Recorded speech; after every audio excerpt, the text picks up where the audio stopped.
आप कम एज के बच्चे, हर एक बच्चा एक दूसरे खुद को दूसरे से कंपेयर कर रहे हैं, और जो ज़्यादा बेवकूफ़ लोग हैं वो इसको उससे कंपेयर कर रहे हैं।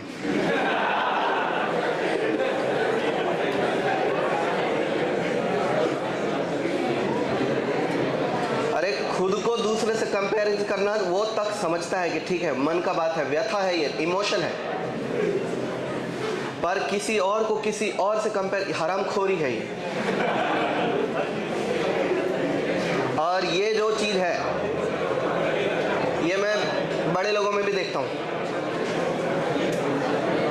जो बड़े हो गए, मतलब 40 के एज में चले गए, 35 के एज में चले गए, वो भी एक दूसरे को दूसरे से कंपेयर करते रहते, पता नहीं क्या मजा आता है, पर करते तो हैं। तो एक बात तो मैं बताता हूँ, आप जब बड़े होना तो कभी भी किसी और को किसी और से कंपेयर नहीं करना, भले आपका अपना बच्चा हो, किसी दूसरे बच्चे से तो बिल्कुल कंपेयर नहीं। और छोटे भाई का बड़े भाई से कंपैरिजन बिल्कुल गलत है, या बड़े भाई में या बड़े भाई, मेरे लिए नहीं पता।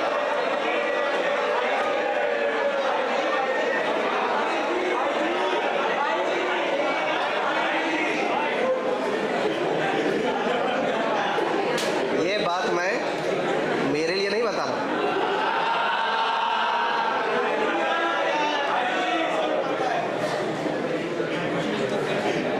ये बात मैं उन बच्चों के लिए बता रहा हूँ जिनके पेरेंट्स आते हैं और बार बार मेरे सामने में 3-4, मतलब एक मम्मी पापा और एक लड़का बैठा है, और फिर थोड़ी देर डिस्कशन होने के बाद पापा या मम्मी में से कोई बोल पड़ता है कि इसकी बहन इंजीनियर है, या इसका भाई इंजीनियर है, या इसका बहन डॉक्टर है, या मेरे फैमिली में सारे लोग पढ़े लिखे हैं।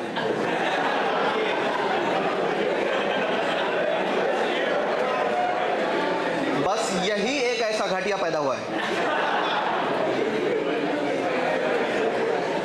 मैं समझ जाता हूँ कि अच्छा ये घटिया है नहीं, ये प्रेशर में दब दब के ऐसा हो गया है। ये अगर कुछ अच्छा करता भी होगा ना तो उसको कोई सराहना देने के बजाय ये बोलेगा, अगर 10th के एग्जाम, सबसे बड़ा पैरामीटर घर में 10th का एग्जाम है, अगर 10th के एग्जाम में किसी एक ने परिवार में 98 ला लिया है तो वही गद्दार है बाकी सभी बच्चों के लिए। तो अब तुम 97 ला के स्कूल टॉप कर जाओ, कोई वैल्यू नहीं तुम्हारा, तुमको वो हैप्पीनेस, वो कॉन्फिडेंस मिलेगा ही नहीं, क्योंकि किसी ने पैरामीटर को बहुत ऊंचा कर दिया है। अब अगर तुमको 85 याद आ रहा है तो तुम लूजर गिने जाओगे पूरे फैमिली की नज़र में। इसीलिए किसी को किसी से कंपेयर नहीं करना चाहिए, इसलिए मैंने कहा था। क्या मुझसे क्या कंपेरिजन है? मुझसे कंपेयर करोगे सब आगे बढ़ोगे। देखो ये चीज़ से तो मेरा घाटा होते देखो, जिस दिन से मैं ये समझ गया कि कोई और कंपेयर करे मुझे नहीं करना है, उस दिन से एक अकड़ एटीट्यूड बना लिया, जो मैं हूँ वही बहुत अच्छा हूँ। अब भले मैं बहुत अच्छा नहीं हूँ, कहीं कहीं जगह मैं मानता हूँ यहाँ नहीं, यहाँ मैं अच्छा तो नहीं हूँ, पर फिर भी मैं ये बोलता नहीं हूँ कि यहाँ मैं अच्छा नहीं हूँ।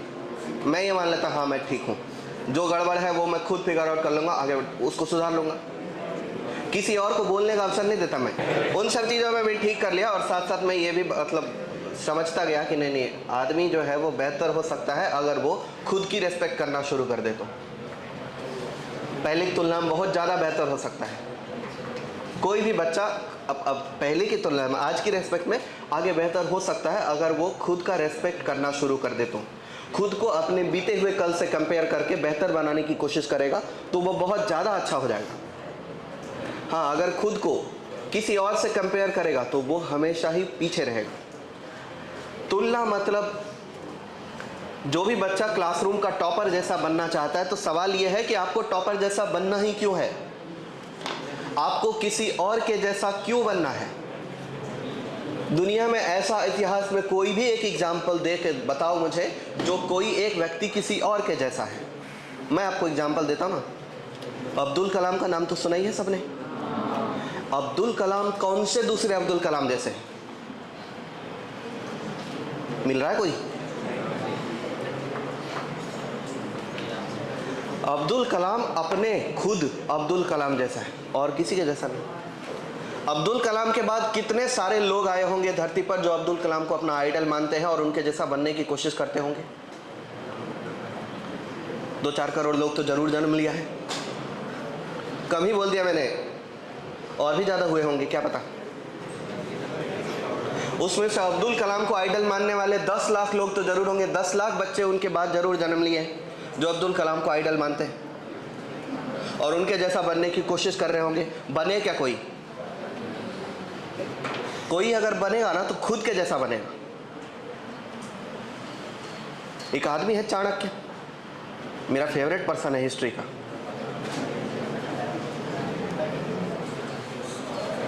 चाणक्य किसी और के जैसा है क्या? अच्छा, सेम ही सेगमेंट में 2 लोग हो सकते हैं। मोहम्मद रफ़ी का नाम सुना आपने? किशोर कुमार का नाम तो सुना ही होगा। मेरे सामने वाली खिड़की में एक चांद का टुकड़ा रहता है।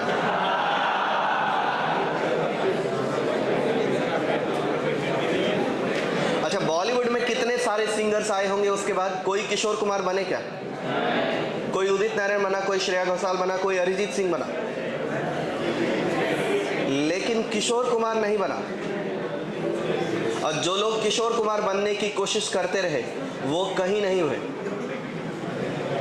क्योंकि आपको किसी और के जैसा बनने की नीड ही नहीं है। आपको अपने जैसा बनना चाहिए। साइंटिस्ट हुए हिस्ट्री में, एक गैलीलियो, नाम तो सुना होगा। थोड़े दिन के लिए उसके बाद न्यूटन आए थे, आइंस्टाइन आए थे उनके बाद। आइंस्टाइन का बहुत इंस्पिरेशन रहा गैलीलियो से, और आइंस्टाइन को बचपन में लगता होगा शायद कि वो गैलीलियो जैसा बनना चाहते हैं, हालांकि कभी लिखा नहीं है, पर जैसा ह्यूमन थॉट्स है उस हिसाब से अनुमान लगा सकते हैं। उनको भी लगता होगा गैलीलियो बहुत बढ़िया चीज़ है, मुझे गैलीलियो जैसा बनना है। जब तक वो गैलीलियो जैसा बनने की कोशिश करते होंगे ना, वो कुछ नहीं कर पा रहे होंगे। जिस दिन उन्होंने आइंस्टाइन बनने की सोची होंगी, उसी दिन से वो आइंस्टाइन बने होंगे। मतलब आइंस्टाइन गैलीलियो जैसा नहीं है, तो मतलब आपको एक दूसरे जैसा क्यों बनना है? ये तो किसी को भी किसी के जैसा नहीं बनना चाहिए। आप अपने जैसा बनिए ना, अपना पैरामीटर खुद सेट कीजिए। सुनो दोस्त, अपना जो पैरामीटर है वो खुद सेट कीजिए और आप अपना सबसे टॉप वर्जन बनिए।